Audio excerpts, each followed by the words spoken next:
Hi friends, welcome to Rama's hot plate. నేను మీ రమ. ఈ రోజు రెసిపీ పెరుగు పచ్చడి. సమ్మర్ స్టార్ట్ అయిపోయింది కదా, పెరుగు తింటే చాలా మంచిది, చల్లదనం కూడా. ఎంతో టేస్టీగా ఉండే ఈ పెరుగు పచ్చడిని చిన్న టిప్స్ పాటిస్తూ చేసుకోండి, చాలా బాగుంటుంది. మరి లేట్ చేయకుండా పెరుగు పచ్చడి ఎలా తయారు చేయాలో ఈ వీడియోలో చూసేయండి. ఇందుకోసం 2 కప్పుల పెరుగు తీసుకున్నాను నేను.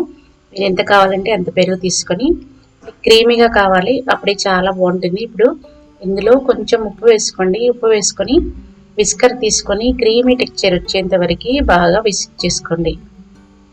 మీ దగ్గర విస్కర్ లేకపోతే స్పూన్తో కానీ, లేదంటే చల్ల కవ్వం ఉంటుంది కదా, సో దాంతో అయినా క్రీమీ టెక్స్చర్ వచ్చేంత వరకు కలుపుకోండి.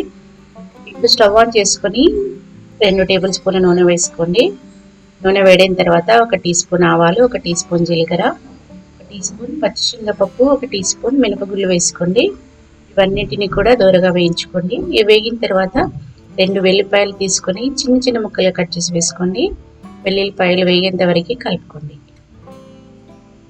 ఇవి వేగిపోయిన తర్వాత 2 ఎండుమిరపకాయలు, అలాగే 2 పచ్చిమిరపకాయలను తీసుకొని చిన్న చిన్న ముక్కలు కట్ చేసి వేసుకోండి.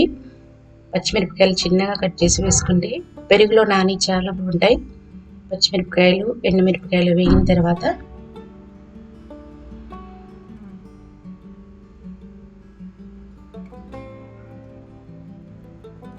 2 రెమ్మల కరివేపాకు వేసుకోండి. కరివేపాకు చిటపటలాడేంత వరకు కలుపుకోండి. ఇందులో ఒక పెద్దది ఉల్లిపాయ తీసుకొని చిన్న చిన్న ముక్కలు కట్ చేసి వేసుకోండి.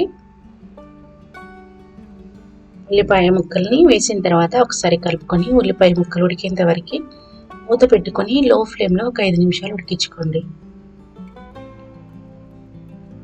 5 నిమిషాల తర్వాత మూత తీసుకోండి. ఉల్లిపాయ ముక్కలు ఉడికిపోయాయి. ఇప్పుడు స్టవ్ ఆఫ్ చేసుకొని మనం ముందుగానే విస్క్ చేసి పెట్టుకున్న పెరుగులో వేసుకొని కలిపేసుకోవాలి, అంతే. మీరు కావాలనుకుంటే కలర్ కోసం కొంచెం పసుపు కూడా వేసుకోవచ్చు, లేదంటే స్కిప్ చేసుకోండి, నేను వేయట్లేదు. పెరుగులో కలుపుకొని ఈ పోపుని వేడివేడి అన్నంలోకి తింటే చాలా బాగుంటుంది. మీరు మజ్జిగ పులుసుని కూడా ఇలాగే చేసుకోవచ్చు, బట్ మజ్జిగ పులుసుని పెరుగును కొంచెం పలచగా చేసుకుంటే టేస్ట్ కూడా బాగుంటుంది. సమ్మర్లో ఇలా ట్రై చేయండి. ఎంతో టేస్టీగా ఉండి ఈ పెరుగు పచ్చడి మీకు నచ్చింది అనుకుంటున్నాను. ఇందులోనే తరిగిన కొత్తిమీర కూడా వేసుకోండి.